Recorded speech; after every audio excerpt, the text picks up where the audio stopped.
시작을 하도록 하겠습니다. 본 세션은 이제 재활용 재색 플라스틱 분석 기술 세션으로 해서 오늘의 마지막 세션이 될 것 같고요.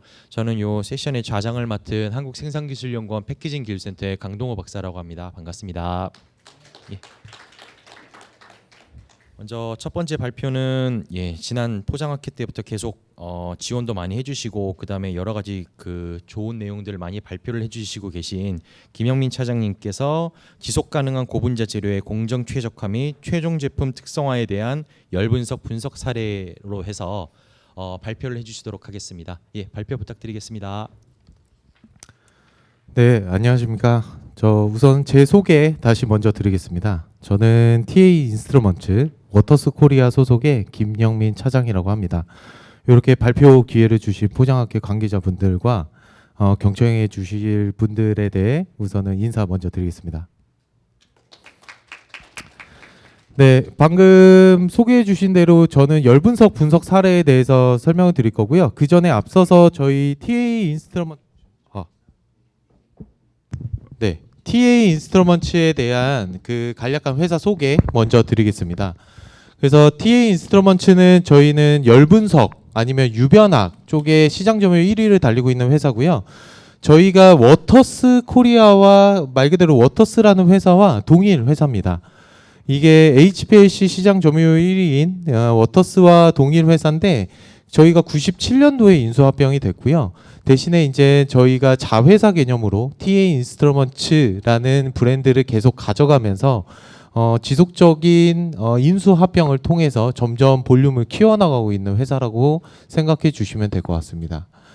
그래서 지금 전 세계적으로 열 분석 아니면 유변학 관련돼서는 가장 많은 모든 회사나 아니면 연구기관에서 전부 저희 장비를 사용하고 있다라고 봐주시면 될 것 같고요.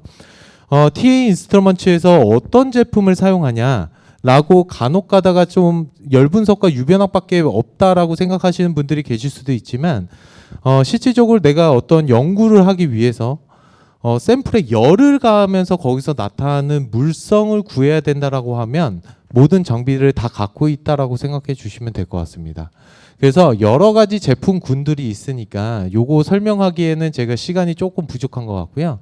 그래서 열 분석뿐만이 아니고 유변학, 그 다음에 마이크로 칼로리메트리라고 미세 열량계, 그리고 뭐 서머 컨덕티비티, 열 전도도나 아니면 열 확산도 같은 거 측정할 수 있는 장비, 그 다음에 딜라토메트리라고 해서 부피에 대해서 열을 가했을 때 나타나는 부피 측정에 대한 장비도 있고, 그 다음에 일렉트로포스라고 보통 피로도 테스트라든가 아니면은 뭔가 저희 생체 재료 학회처럼 심장 판막이라든가 여러 가지의 뭔가 테스트를 하기 위한 그런 장비도 판매를 하고 있습니다. 거기에 쿨링 시스템까지도 다 갖추고 있어서 전 범위에서 전부 다 열에 관련된 어떤 장비, 분석 장비를 납품하는 회사다라고 생각해 주시면 될 것 같고요. 회사 소개는 우선 빠르게 넘어갔고 제가 지금부터 말씀드릴 내용은 서스테이너블 폴리머 관련된 열 분석 사례에 대해서 소개를 드릴 거예요.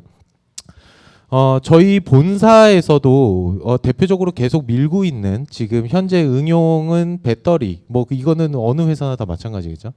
배터리와 그 다음에 두 번째가 서스테이너블 폴리머긴 합니다. 그러니까 지속 가능성 있는 폴리머 아니면 친환경 플라스틱 이런 거의 관점으로 환경 오염과 밀접한 관련이 있기 때문에 이쪽으로 인한 뭔가 물성 연구나 아니면 열 분석에 대한 자료나 이런 거를 계속해서 만들어 날 과정이에요.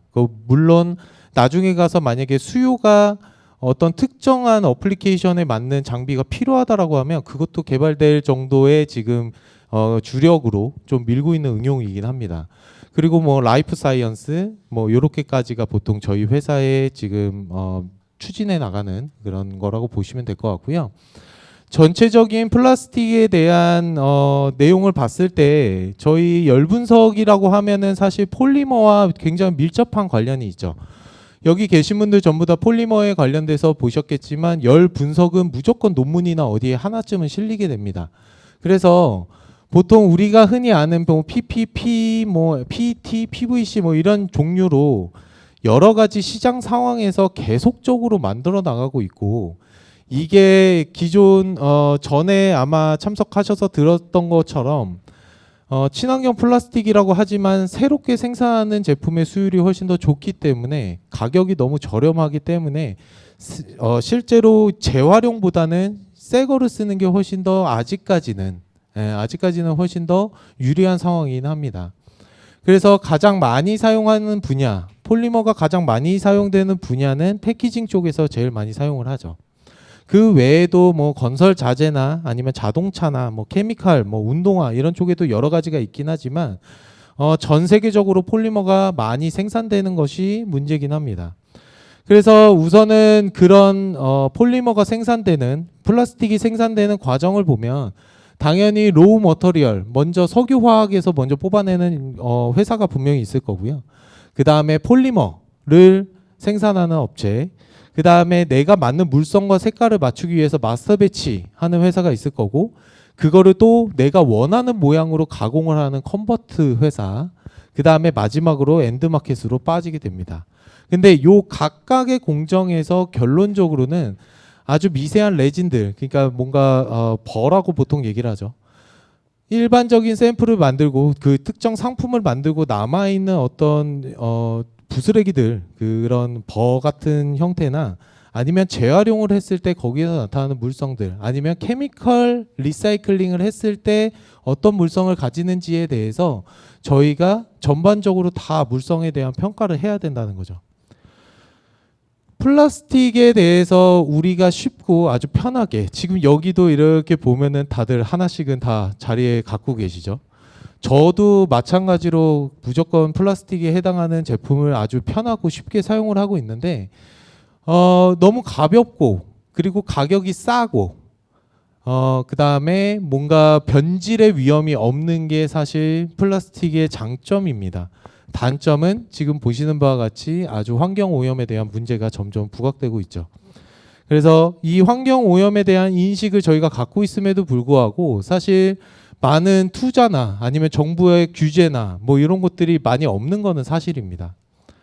그러면 저희가 컨슈머와 브랜드 오너, 그 다음에 레귤레이션, 그 다음에 플라스틱 인더스트리 요 네 단계로 봤을 때 우선은 컨슈머, 저희 일반적인 사용자들은 이 친환경 플라스틱이 사용된다라고 하면은 어느 정도 가격이 조금 있어도 괜찮다라는 인식의 개선이 필요하다라는 겁니다.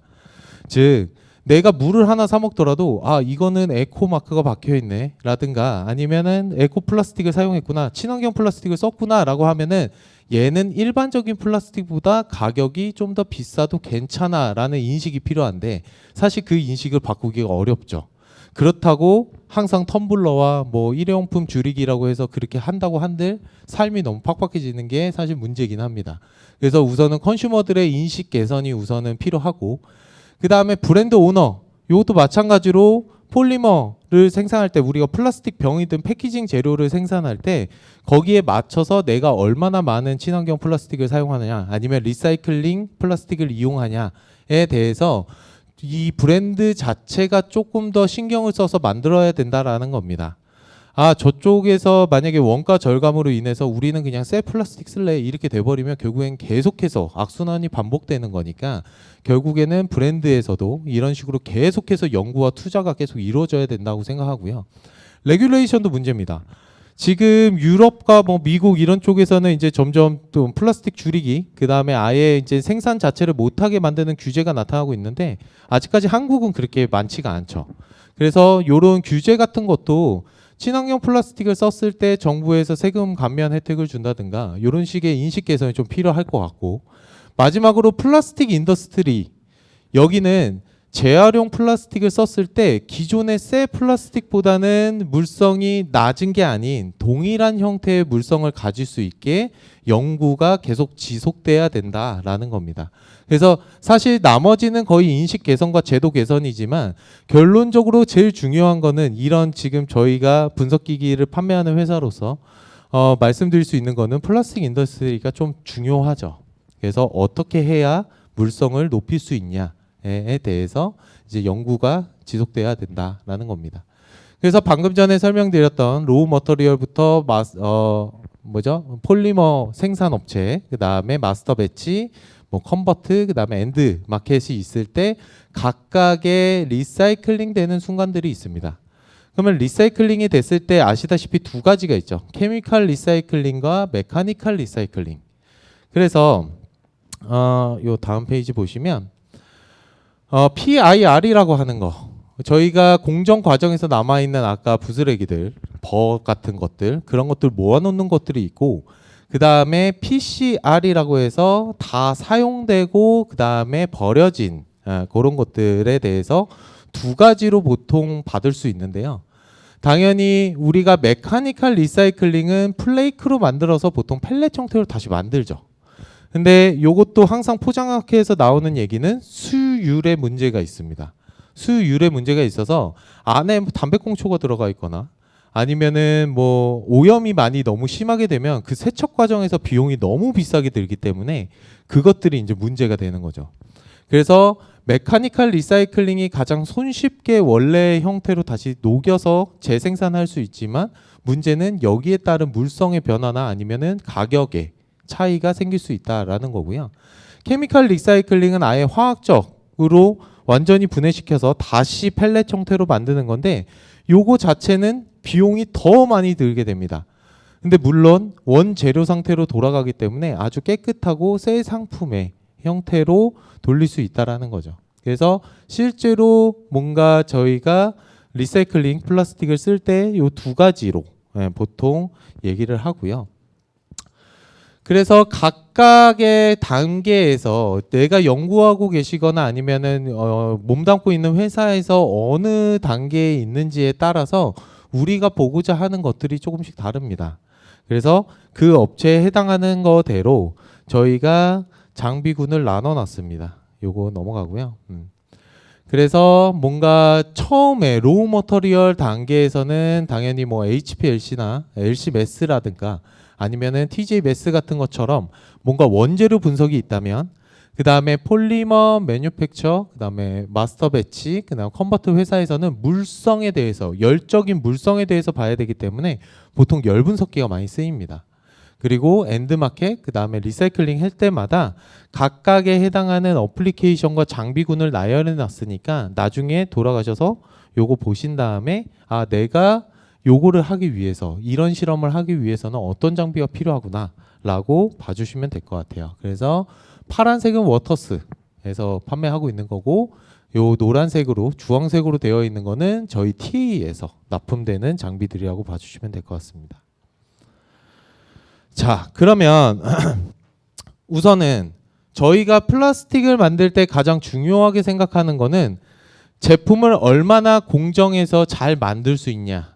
제품 공정에서 온도를 조금만 올려도 내가 원하는 물성을 만들 수 있게끔 아니면 내가 주조를 할 수 있게끔 만드는 그 온도가 있을 거고 그래서 그 공정 자체에서 1도 올리는데 필요한 그런 비용이 너무 많이 든다라고 하면 어떤 특정 첨가제를 넣어서 그 온도를 막 낮추는 작업도 할 수 있겠죠. 그러면 공정에 대한 어떠한 프로세싱이 있을 거고 그 다음에 결국엔 폴리머 같은 경우는 내가 어디에 사용하느냐에 따라서 기능적인 역할도 분명히 중요합니다. 그래서 뭐 범퍼, 신발 밑에 있는 고무 패키징, 그 다음에 뭐 일반적인 PCB 뭐 이런 식으로 내가 공정 과정에서 얘를 원가 절감을 하겠다. 아니면은 기능적으로 얘를 살리겠다. 이런 두 가지의 연구가 가장 대표적이 되겠죠. 그러면 저희가 공정 과정을 쭉 살펴보시면 아시다시피 인젝션 몰딩, 그다음 블로우 몰딩, 그다음에 썸머 포밍 이렇게 세 가지로 합니다. 그래서 보통 멜팅 그러니까 녹을 때까지 온도를 올리는 거는 보통 인젝션 몰딩이나 블로우 몰딩을 보통 많이들 하고요. 썸머 포밍은 TG 그러니까 글래스 트랜지션 온도까지 보통 올리는 실험을 많이들 하죠. 그래서 결론적으로는 원래 생산품을 만들기 위해서 각각이 해당하는 물성이 있을 건데 지금 요 그림만 보셔도 내가 온도를 올릴 때 인젝션 몰딩도 마찬가지로 온도가 올라갈 때 이 구간에 전체적으로 다 녹아서 이 구간에 뭔가 남아있는 어떤 찌꺼기나 이런 것들이 없게끔 순수하게 유변학적인 관점으로 쭉 빨려 나오게끔 해야 되는 그런 형태도 있고, 뭔가 다 만들어진 몰딩이 다시 쿨링 됐을 때 내가 원하는 물성 값이 나오는지도 확인을 해봐야겠죠. 그러면 방금 전에 설명드렸던 것처럼 새 상품을 만들 때와 리사이클링 폴리머를 몇 퍼센트 섞느냐에 따라서도 물성이 조금씩은 바뀔 겁니다. 그러면 거기에 대한 연구를 어떤 첨가제를 집어넣었을 때 내가 원하는 물성치까지 나오느냐에 대해서 여러 가지로 판단을 해보셔야 된다는 거죠. 그래서 하나씩 설명을 드려보면 우선은 DSC에 대해서 설명을 드릴 거예요. DSC라는 거는 아시다시피 히트 플로우, 열 흐름이라는 거를 측정하는 거고, 그냥 아주 쉽게 설명드리면 그냥 흡열과 발열 아니면 유리전이라는 거를 측정할 수 있는 장비라고 봐주시면 됩니다. 그러면 보통의 우리가 온도를 올리면서 찍은 데이터가 지금 오른쪽 죄송합니다. 오른쪽에 나타나게 되는데, 보시면은 글래스 트랜지션은 이렇게 스텝 형식으로 나타나게 되고, 그래서 이때 해당하는 온도를 우리는 말랑말랑해지는 온도인 글래스 트랜지션 템퍼러처라고 얘기를 해요. 그러면 아까 썸머 포밍이라는 그런 공정을 거칠 때는 당연히 TG에 대한 연구가 필요하고, 그 TG에 대한 연구가 얼마나 온도를 내려서 내가 원하는 물성을 만들거나 아니면 내가 원하는 온도를 더 높게 만들어서 내열성이 있는 플라스틱을 만드느냐에 따라서도 조금씩 바뀌겠죠. 그리고 위로 올라가는 거는 보통 발열 반응, 아래로 떨어지는 거는 흡열 반응인데, 이 아래로 떨어지는 흡열 반응 중에 대표적인 예는 멜팅이 있습니다. 그래서 멜팅에 대한 온도에 대해서 내가 원하는 온도까지 올렸을 때 얘가 녹는구나 라는 거를 확인할 수도 있고요. 이 시점에서 녹는 물질을 가지고 이 플라스틱은 어떤 거다라고 정성 분석도 가능합니다.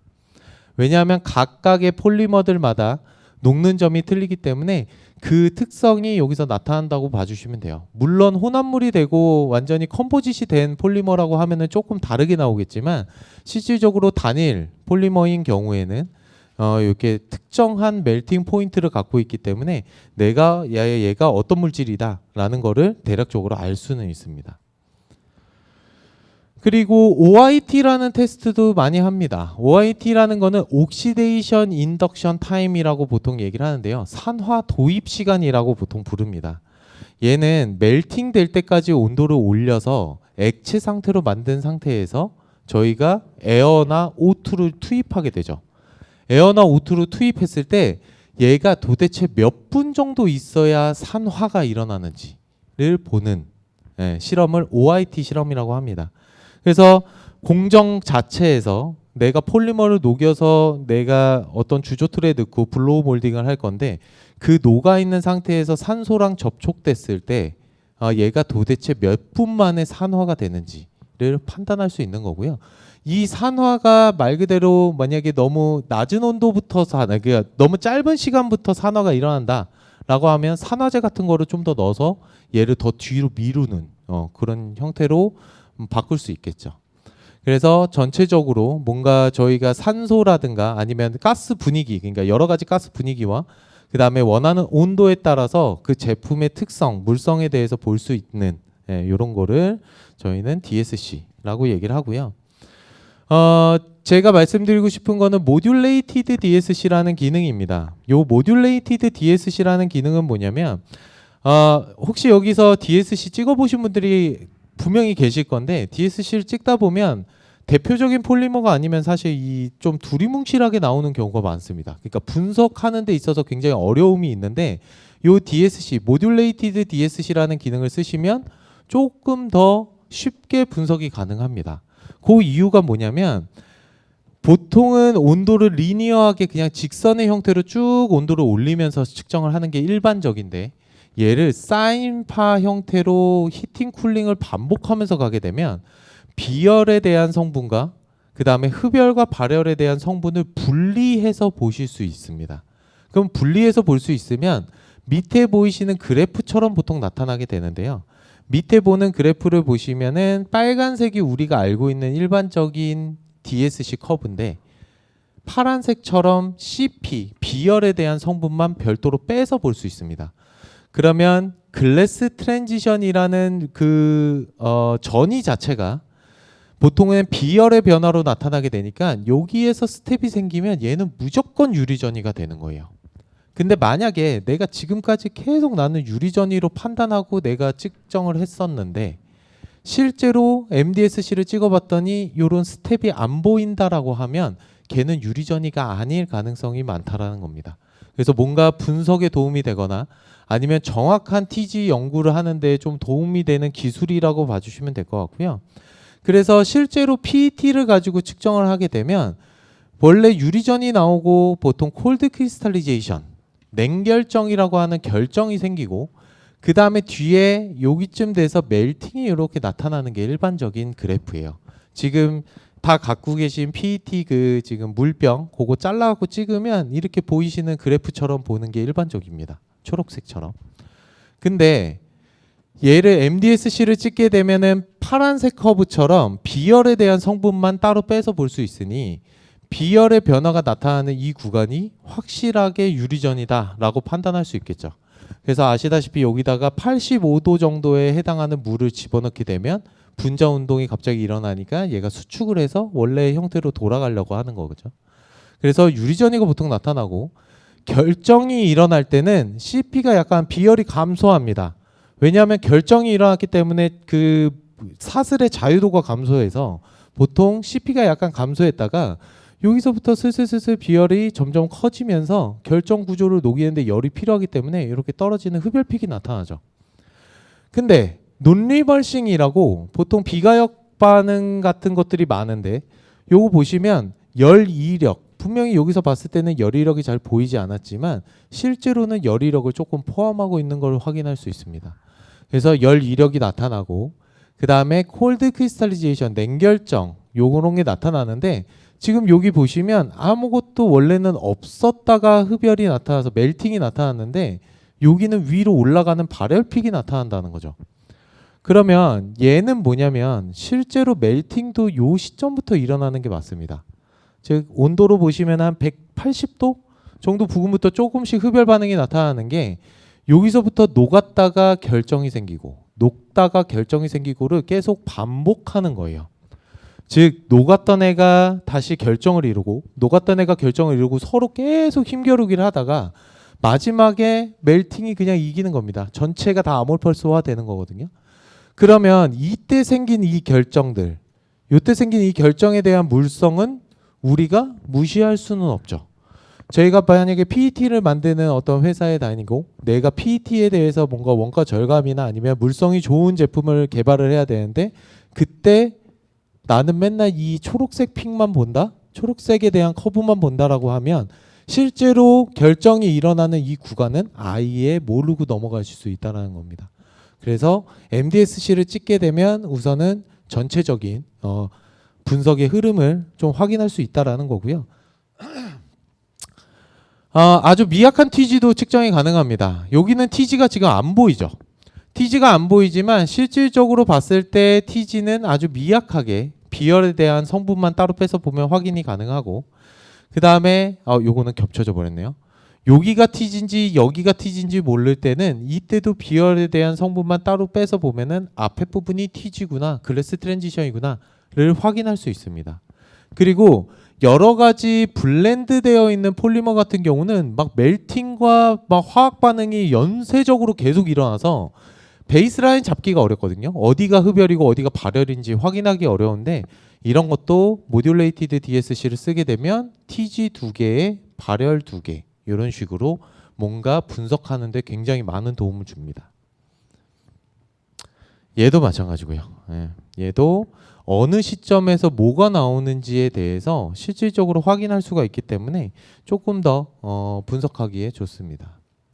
그리고 최근에 가장 핫한 히트 캐패시티 비열 관련된 내용도 원래는 세 가지 방법이 있습니다. ASTM 3런법을 제일 많이 사용하실 거고요. 요거를 보통 사파이어법이라고 얘기하는데 ASTM 3런법, MDSC, 그 다음에 다이렉트 CP 이렇게 세 가지로 보통은 비열을 측정한다로 봐주시면 되고 MDSC를 썼을 때 전에 커브 분리와 그 다음에 비열에 대한 값도 볼 수 있다라고 생각해 주시면 될 것 같습니다. 그래서 이런 거 넘어갈게요. 시간을 너무 많이 잡아먹네요. TGA. TGA까지만 설명드릴 건데 TGA는 디컴포지션을 확인하는 장비입니다. 그러니까 디컴포지션은 화학적 분해, 그러니까 열적인 분해가 나타나는 온도를 측정하는 장비고요. 온도나 아니면 양.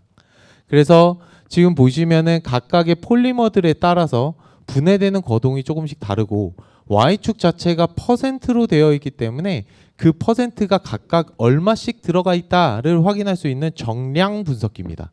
그래서 내가 첨가제를 어떤 걸 집어넣고 어떤 물질 두 개를 갑자기 합쳤을 때 그 각각에 해당하는 양을 측정하는 장비가 TGA라고 봐주시면 될 것 같고요.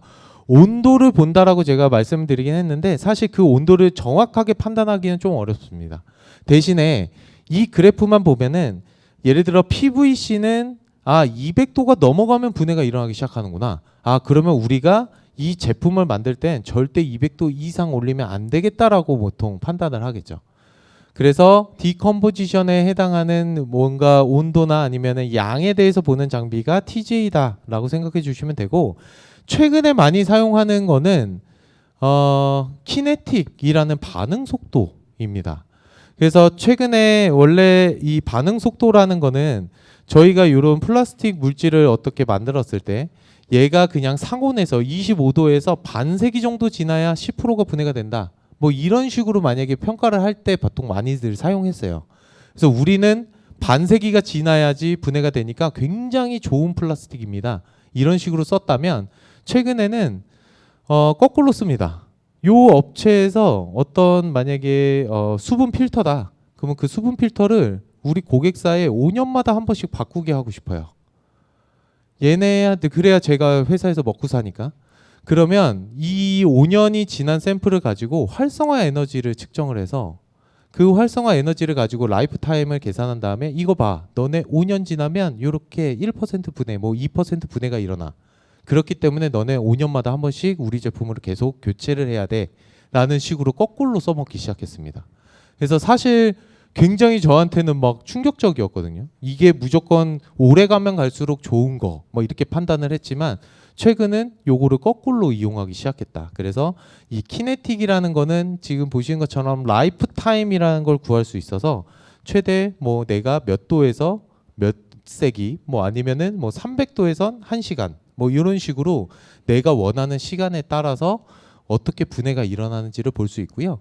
모듈레이티드 TGA라는 기능도 마찬가지로 활성화 에너지라는 걸 구할 수 있어서 지금 보시는 것처럼 라이프 타임 계산이 가능합니다. 그래서 뭐 260도에서는 1세기 동안 되지만 뭐 360도에서는 뭐 하루도 이틀 정도면 분해가 일어난다. 뭐 이런 식의 데이터를 뽑아낼 수가 있죠. 그리고 하이 레졸루션이라는 기능인데 요거는 히팅 레이트가 자동으로 변환이 되면서 보통 분해 거동을 좀 더 쉽게 좀 더 명확하게 볼 수 있는 기능이고요. 스텝 와이즈라는 기능도 마찬가지입니다. 그래서 이런 두 가지의 기술들이 접목돼서 한꺼번에 키네틱이라는 그 분석까지 한꺼번에 다 가능하고, 지금 여기 나와 있는 마지막으로 각각에 해당하는 회사나 아니면 응용별로 TA 프로덕을 이렇게 쭉 정리를 해놨으니까 요거 한번 살펴봐 주시면 좋을 것 같습니다. 제가 시간을 너무 많이 잡아먹어서 질문은 다 끝나고 우선 받도록 할게요. 우선은 저는 여기까지입니다. 네, 경청해 주셔서 감사합니다.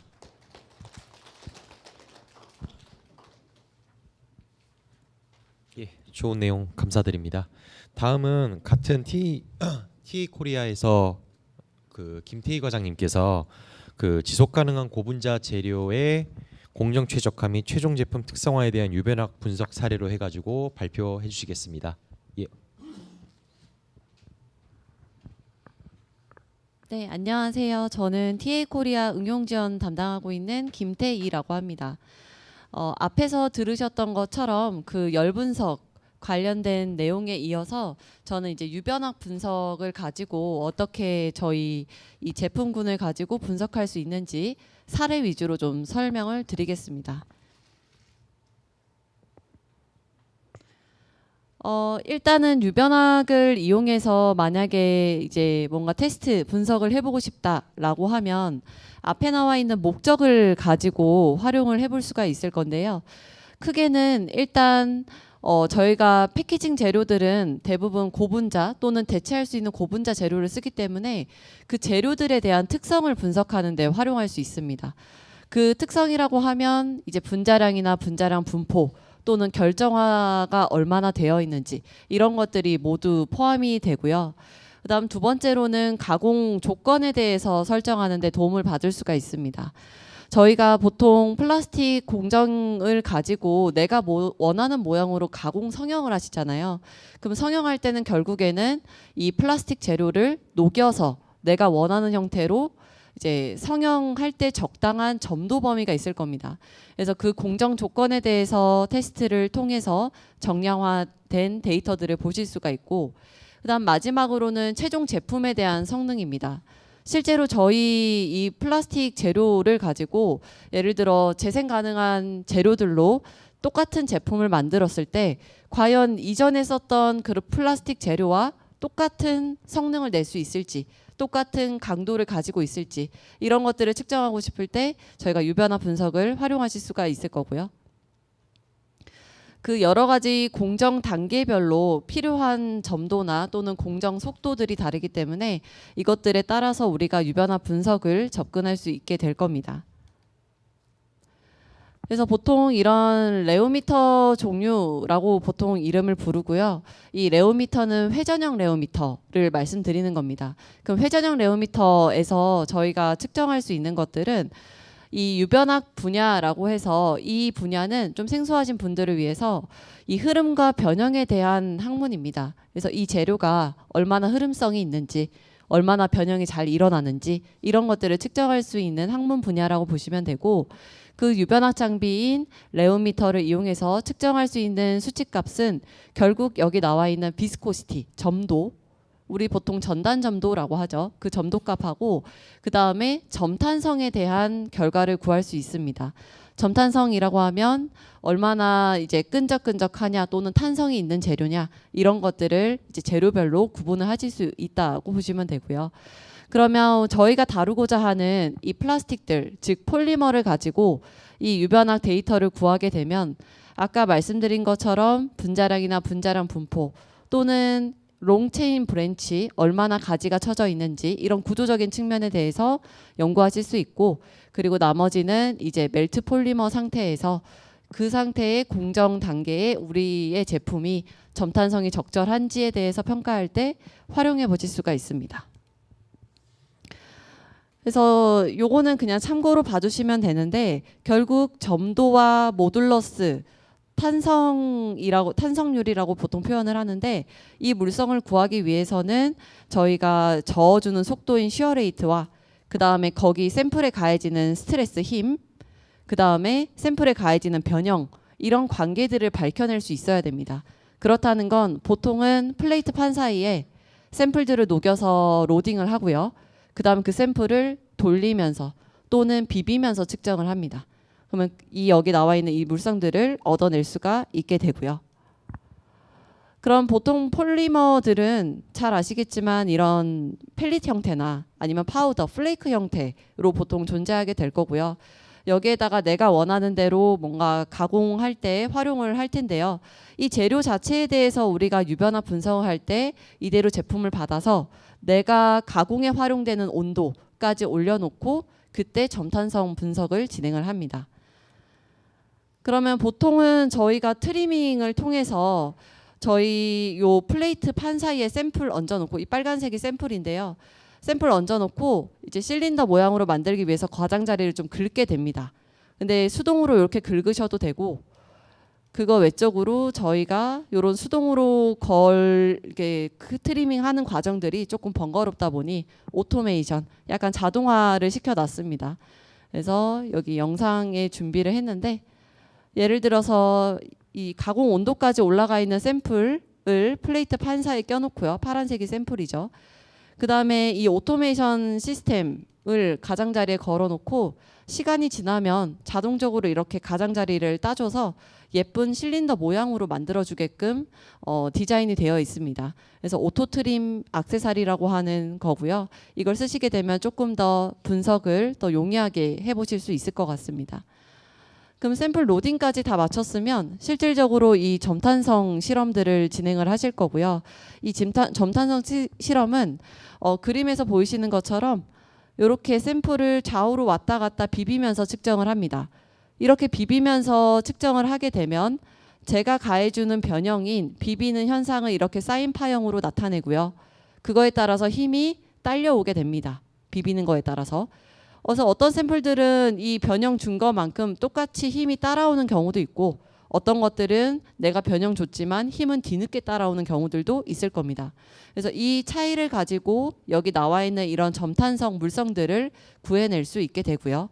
그럼 이걸 가지고 저희가 어떤 재료가 더 끈끈한지 어떤 게 더 잘 흐르는지 이런 것들에 대해서 구분을 할 수가 있게 됩니다. 보통 저희가 측정 분석 접근하실 때 가장 먼저 쉽게 볼 수 있는 방법 중에 하나가 표준 규격 한번 찾아보는 거죠. 그러면 레오미터 같은 경우에는 표준 규격 ASTM으로 규정이 있어요. D4440이라고 하는 규정을 참고하시면 되고요. 이 실험을 통해서 우리가 보통 프리퀀시 변화를 주면서 스토리지 에너지 저장 성분, 로스 모듈러스, 에너지 손실 성분이라고 하는 이런 점탄성 물성들을 가지고 우리가 물성 평가를 할 수 있게 됩니다. 그래서 대표적으로 우리가 가공에 대해서 이런 점도 평가하시는 분들이 많이 보실 수 있는 것 중에 하나가 이 제로 시어 비스코시티라고 하는 건데, 이 제로 시어 비스코시티는 시어 레이트가 제로에 가까울 때, 즉 속도가 거의 0에 가까울 때의 점도값을 나타냅니다. 그럼 이 점도값을 가지고 우리가 평가할 수 있는 거는 분자량에 대해서 줄세우기를 해보실 수가 있어요. 그래서 제로 시어 비스코시티가 높은 거는 분자량이 높고, 이게 낮으면 분자량도 작다라고 보시면 되고요. 그렇기 때문에 이 물성 구하는 게 한 가지 중요하고, 그다음 두 번째로는 저희가 꼬일 수 있는 분자량 이상의 어떤 고분자들을 가지고 측정했을 때 시어 레이트 속도에 따라서 속도를 점점 올렸을 때 이 고분자 재료가 어느 순간에는 이 속도 빨라지는 거에 따라서 물성이 쭉 떨어지는 현상이 있을 겁니다. 그럼 이 떨어지는 현상이 급격하게 떨어지면 분자량 분포가 좁은 것들, 좁은 것들, 죄송해요. 그 다음에 분자량 분포가 좀 넓은 것들은 완만하게 떨어지게 될 겁니다. 뭐 이거는 이해하기 쉬운데 고분자 같은 경우는 분자량이 굉장히 크고 분자량 큰 것부터 작은 것까지 여러 분포가 이루어져 있죠.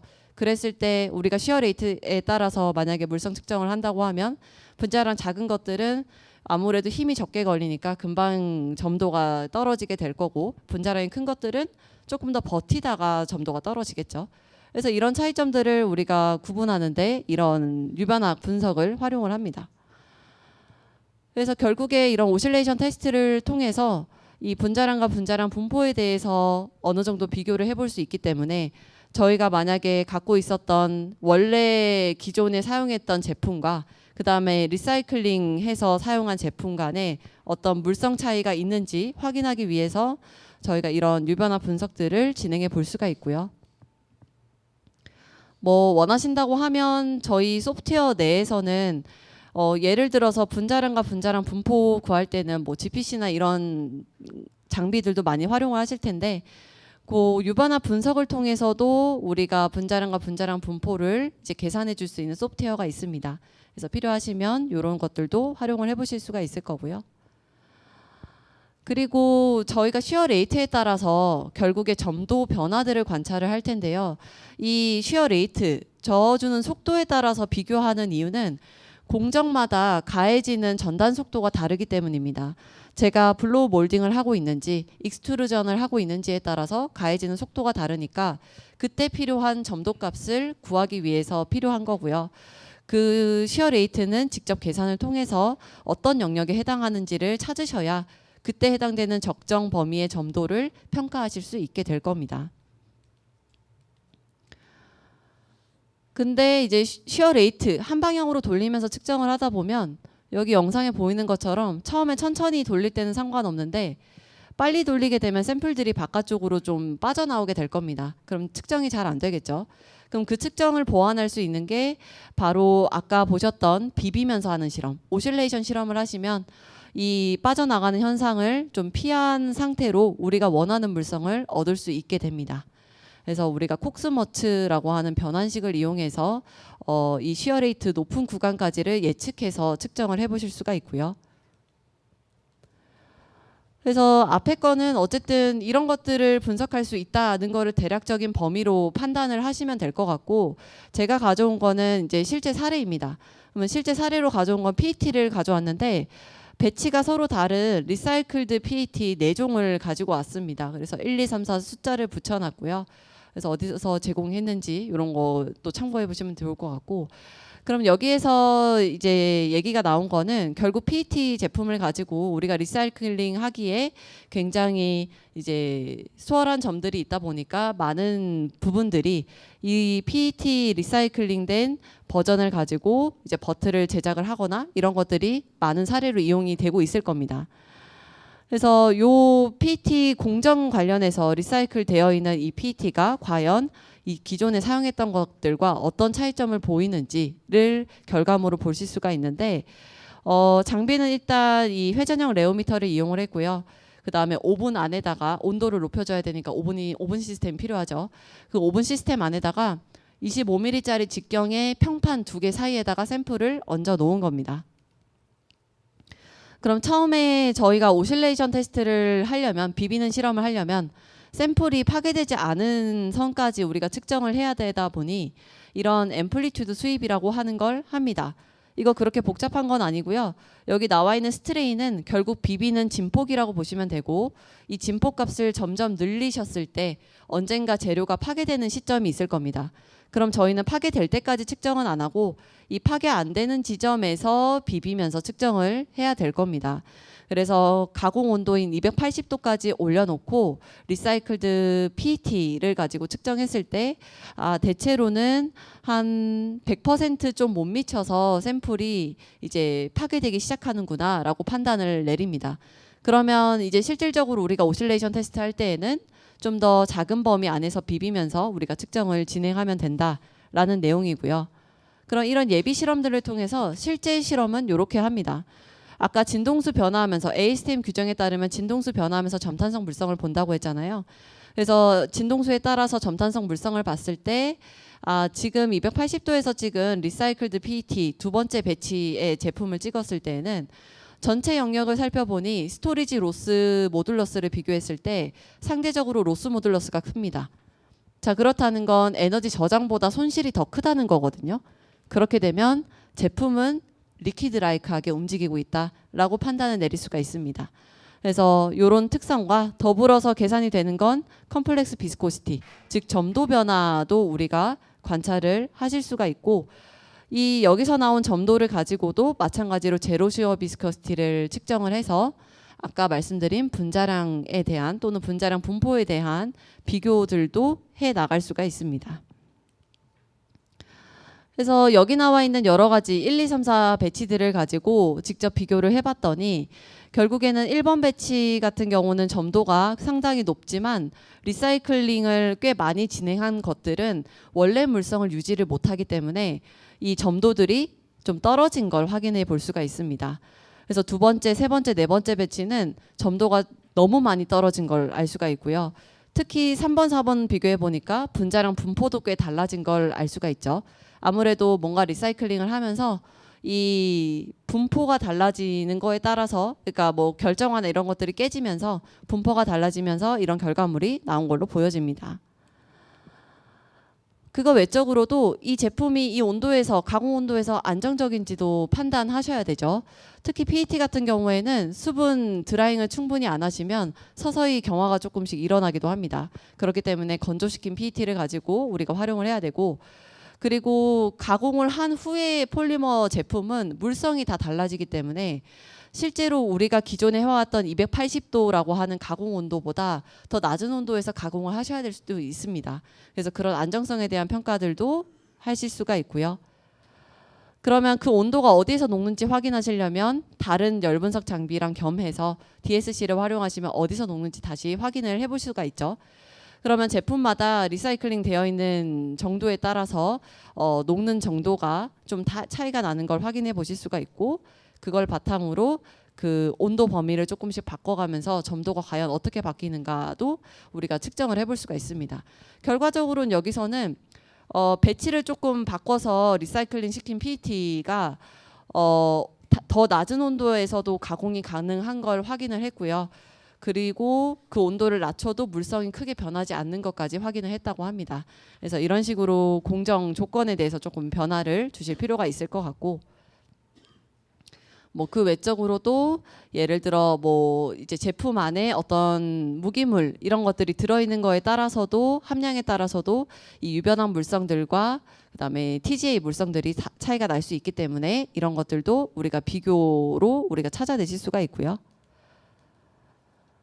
그리고 그라인딩을 했을 때 효과에 따라서 정말 우리가 필요로 하는 어떤 점도 수치 내에 잘 들어오는지 확인하기 위해서 이제 리그라인딩을 시킨 어떤 재사용 패키징 물질을 가지고 이제 그라인딩 하는 정도를 바꿔가면서 측정을 했더니 너무 그라인딩을 많이 했더니 점도가 기존의 제품보다 빨간색 제품보다 녹색처럼 물성이 크게 떨어진 걸 확인할 수 있었고, 이거에 따라서 우리 제품 가공하는데 어떤 영향을 줬다라는 것까지 우리가 확인할 수 있게 됩니다. 그래서 제가 준비한 내용은 여기까지이고요. 다음 질문 사항은 제가 나중에 저희가 받는 걸로 하겠습니다. 예, 발표 감사드립니다. 시간이 조금 지연이 돼서 아마도 질의 사항은 추후에 따로 별도로 받는 걸로 하도록 하고요. 다음 발표 바로 진행하도록 하겠습니다. 다음 발표는 워터스 코리아의 문철우 부장님께서 LC와 LC 매스를 활용해서 폴리머 및 플라스틱 분석을 한 사례를 소개해 주시는 자리로 갖도록 하겠습니다. 네, 안녕하세요. 저는 워터스 코리아에서 근무하고 있는 문철우라고 합니다. 오늘 제가 말씀드릴 내용은 LC나 LC 매스 같은 저희 워터스에서 나오는 장비들이 있는데, 이런 걸 가지고 지금 하고 계시는 혹은 뭐 하려고 하시는 그 재생 관련된 플라스틱들을 어떻게 평가하고 무엇을 좀 바라볼 수 있는지에 대해서 조금 간단하게 설명을 드리도록 하겠습니다. 그래서 앞에서 설명드렸던 것처럼 앞에 TA 쪽에서 설명을 많이 해주셨거든요. 그래서 알고 계신 것처럼 뭐 저희 주변에 플라스틱 엄청 많이 쓰고 있고 그거의 대부분은 재생되지 못하고 버려지고 있다, 이런 것들은 다 알고 계실 거라고 생각됩니다. 그래서 여기 나와 있는 것처럼 대부분은 버려지고 있고 그 중에 기껏해야 15% 이하 정도만 저희들이 재생해서 쓰고 있다고 알려져 있습니다. 그래서 뭐 대부분은 버려지고 있으니까 이제 문제가 되는 거죠.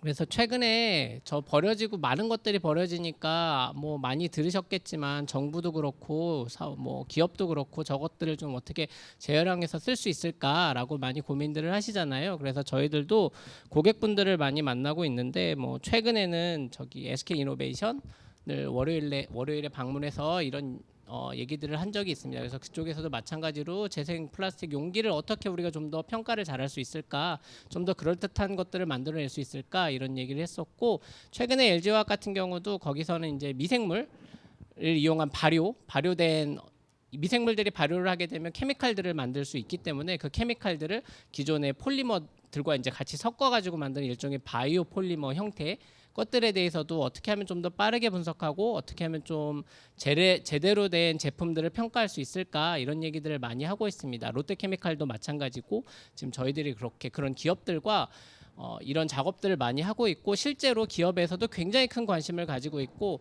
어떻게든 줄여나가고 어떻게든 재생을 하려고 굉장히 노력들을 많이 하고 있다고 저희는 현장에서 이렇게 평가를 보고 있습니다. 그래서 그런 것들을 지금 열심히 하고 계셔서 저희들도 같이 발맞춰서 분석 기술이라든지 이런 것들을 제공드리려고 하고 있습니다. 그래서 앞에 설명드렸던 것처럼 대부분은 오늘 말씀드리려는 내용의 대부분은 그럼 패킹하는 애들에 대해서 조금 얘기를 드리려고 합니다. 지금 이렇게 재생해서 이렇게 플라스틱들을 만드는데 그것들의 대부분은 조금 패킹 쪽에 지금 많이 쓰고 있고, 그런 것들이 조금 우리 생활에 어떤 영향을 미칠 수 있을까에 대해서 설명을 드리려고 합니다. 그리고 그런 것들을 어떻게 이런 분석 장비들을 통해서 평가해 볼 수 있을까가 주 목적입니다. 프리젠테이션에. 네, 그래서 이제 여기 다 앞에서 김영민 차장님이 설명을 하셨던 거라서 그냥 넘어가도록 하겠습니다. 그래서 뭐 기업도 마찬가지지만 유럽 같은 경우도 굉장히 많은 규정들을 만들려고 하고 있고 이런 내용들이고, 그래서 네. 앞에서 설명 들었던 것처럼 주로 이런 리사이클링, 이런 플라스틱류라고 하면은 나와 있는 것처럼 뭐 케미컬 리사이클링, 그다음에 메카니컬 리사이클링 이런 것들을 많이 하실 거예요. 이런 것들을 통해서 제품을 다시 만들거나 아니면 이제 원료를 만드시거나 하시는 걸로 알고 있습니다.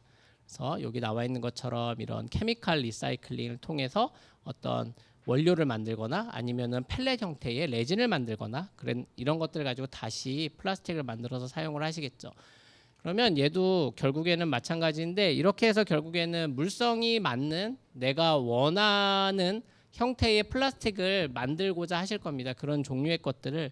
그러면은 굉장히 많은 공정들이 들어갈 수 있고 그 공정들의 어떤 요소들이 많이 있을 거라고 생각이 듭니다. 이런 것도 좀 바꿔보고 저것도 좀 바꿔보고 뭐 고분자를 합성할 때 이런 방법도 써보고 저런 방법도 써보면서 어떻게 하면은 우리가 원하는 형태의 퀄리티가 나오는 이런 플라스틱들을 만들어낼 수 있을까? 재생된 폴리머를 사용했기 때문에 어떻게 하면 그런 것들을 만들 수 있을까? 아마 고민이 많으실 것 같은데 요즘에 저희들도 그렇고 컴퓨팅 이런 컴퓨터의 어떤 계산 능력들이 너무나도 좋아져가지고 대부분은 이제 통계적인 형태의 데이터로 처리해서 결과들을 내고 있습니다. 워터스에서도. 그러니까 예를 들어 뭐 멀쩡한 제품 하나, 그다음에 어떤 공정을 통해서 나왔는데 조금 멀쩡하지 않은 제품 하나, 이 두 개의 제품을 비교하는 형태. 그래서 데이터들을 모두 다 넣고서 이제 통계적으로 처리를 해가지고 어떤 녀석이 그러면 두 개의 차이를 만드는지 이런 것들로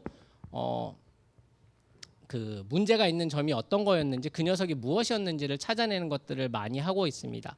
대부분은 통계적인 방법을 통해서 찾아내고 있고 뭐 예를 들어 뭐 A 공정을 통해서 플라스틱을 하나 만들고 B 공정을 통해서 플라스틱을 하나 만들었을 때 두 개가 도대체 어떤 녀석 때문에 차이가 나는지 이런 것들을 볼 때 저희들이 도움을 드리고 있습니다. 그래서 나와 있는 것처럼 프로세스 A 혹은 뭐 프로세스 B 아주 샘플을 녹여서 LC 분석을 한다던가 하실 수 있으시거든요. 녹여가지고 그랬을 때 A에서는 없는데 B에서는 있는 것. 그러면 이 도대체 A에서는 어떤 샘플에서는 안 나왔는데 B에서는 나왔네. 그럼 이게 뭘까라는 형태입니다. 저희는 이제 뭐 마커를 찾는다 이런 표현을 많이 쓰고 있습니다. 그래서 이런 통계적인 형태의 것들을 통해서 가운데 이 데이터 같은 경우는 그냥 가운데는 A와 B에서 공통적으로 나오는 거고 이 끝에 S 플랫이라고 하는데 이 끝에 거는 좀 특이한 것들입니다. A에서 특이하게 보이는 것들 혹은 B에서 특이하게 보이는 것들 이것들을 각각 데이터들인데 이렇게 체크를 해가지고 보게 되면 요런 형태의 어떤 저희가 피크라고 부르는데 요런 형태의 것들로 데이터를 볼 수 있고 그럼 저 피크에 대해서 자세히 알아보기 위해서 이제 얘가 도대체 어떤 케미칼이냐 이런 것들을 역으로 찾아낼 수 있는 프로그램들이 있습니다. 그래서 뭐 예를 들어 분자량 값을 가지고 먼저 좀 본다던가 그리고 분자량 값이 잘 맞으면 이제 아이소톱 패턴이라는 게 있는데 이 패턴 어떤 지문 같은 건데 잘 맞고 있는지 이런 것도 본다던가 그다음에 그런 게 잘 맞으면 이제 이렇게 잘 나와 있는 라이브러리 서치 같은 거 이용해서 이게 두 개의 A 프로세스와 B 프로세스에서 이런 케미칼이 문제가 됐구나 하면서 그 케미칼 이름까지 찾아내는 구조까지 찾아내는 형태의 것들을 할 수 있게 도움을 드리고 있습니다. 저희는 이제 이런 거를 마커를 찾고 있다 이런 표현을 쓰고 있습니다. 그래서 이런 것들을 통해서 뭐가 달라졌는지 어떤 케미칼 때문에 A 프로세스와 B 프로세스가 다른 제품이 만들어졌는지 이런 것들 할 수 있게 이런 이제 제품군들을 통해서 저희들이 같이 도움을 드리고 있습니다. 그리고 뭐 좀 나아가서 이제 GPC 같은 것들은 굉장히 많이 사용하고 계시고 GPC를 통해서 분자량 분포라든지 이런 것들을 보실 수 있고 때때로는 이제 그 재생된 플라스틱들을 이용해서 뭐 20% 넣었을 때, 40% 넣었을 때, 60% 넣었을 때, 80% 넣었을 때 이랬을 때도 분자량 분포가 좀 다르게 나올 수도 있고 해서 이런 것들을 측정하실 때는 다 이런 GPC라고 하는 것들을 조금 많이 이용하고 계십니다. 두 번째로는 메카니컬 리사이클링 측면이 있는데 요거는 이제 이런 문제가 있을 수 있는 거죠.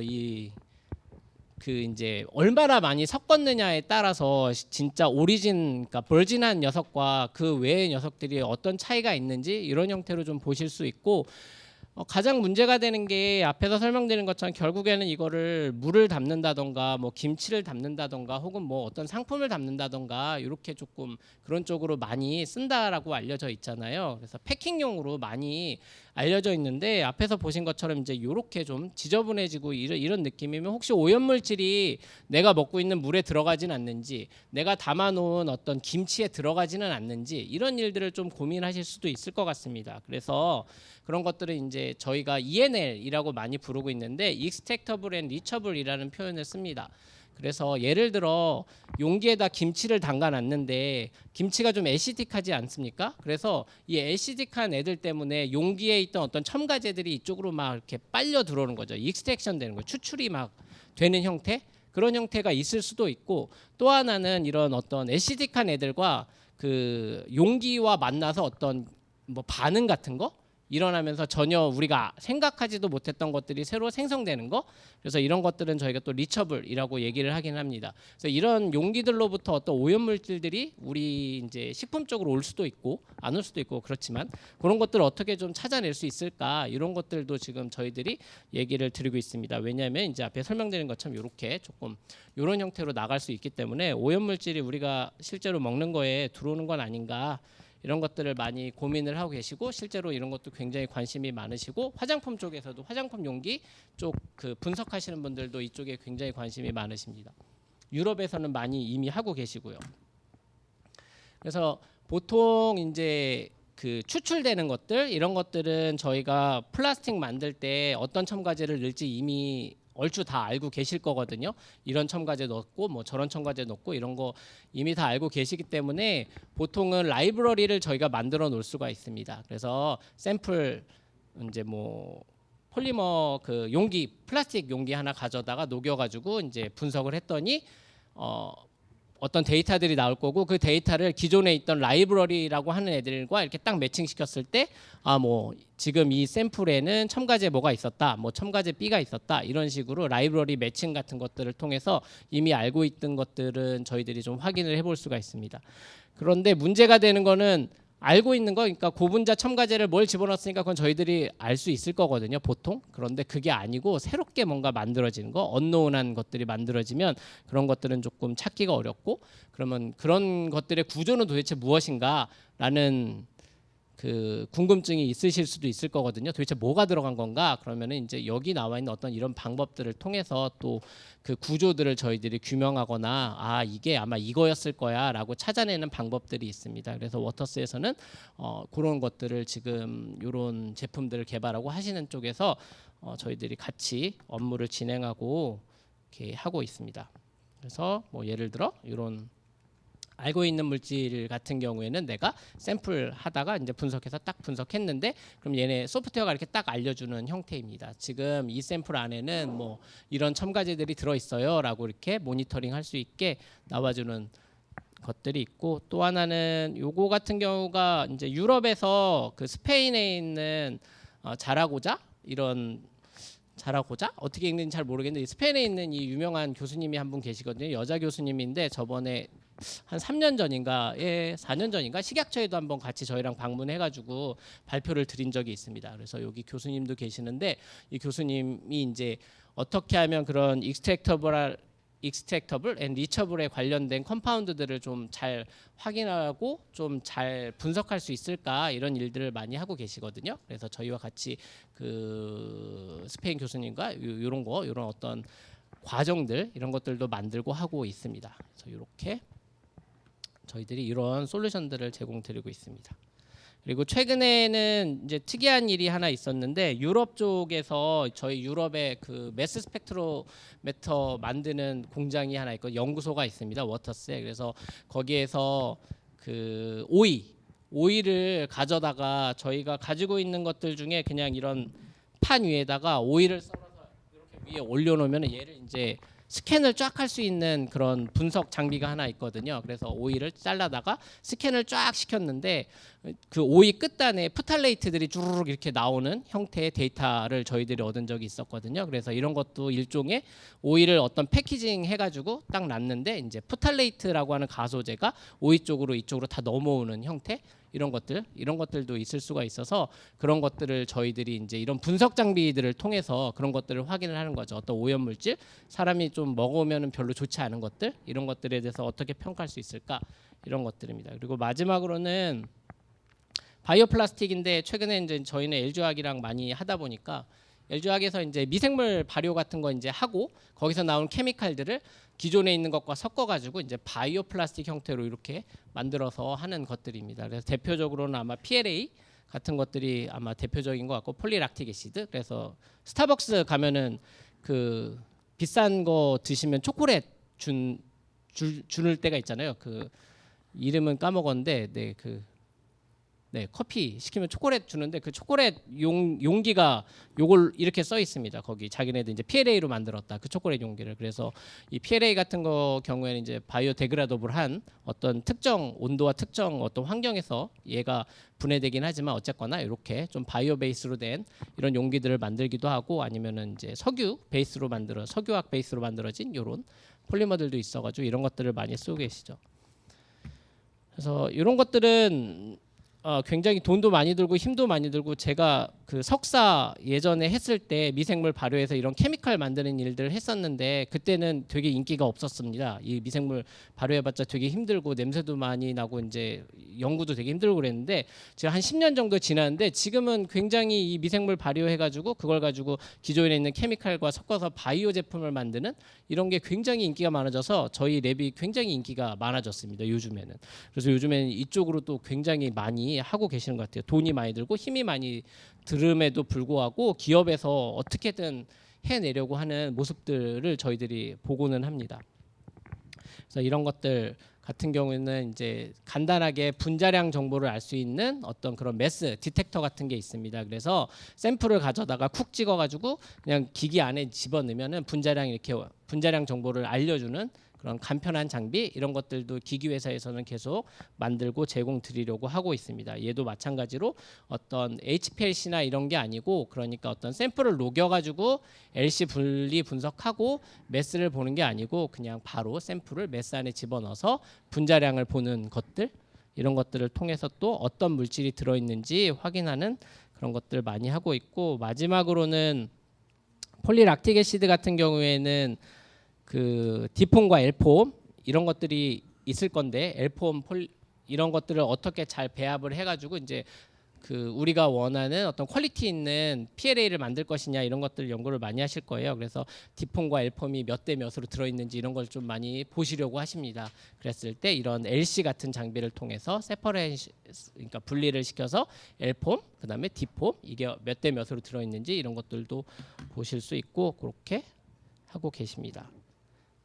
그리고 마지막으로 이건 일본에서 많이 하는 것들인데 일본에서는 이제 파이로라이저라는 게 있어서 파이로라이저는 다 태워버립니다. 그래서 다 태워지면 샘플 저런 폴리머 같은 거 싹둑 잘라가지고 파이로라이저에 집어넣으면 다 태워지니까 이제 연기로만 남죠. 그럼 연기로 남으면 이거를 GC에 집어넣어서 어떤 믹스처 섞여 있는 것들을 분리를 하고 그다음에 순차적으로 이제 매스에 집어넣어서 분자량을 확인하고 사실 분자량을 확인하는 것들은 대부분 이 케미칼이 어떤 구조로 만들어져 있는지 이거를 보려고 주로 이제 매스라고 하는 디텍터들을 많이 사용을 하고 계십니다.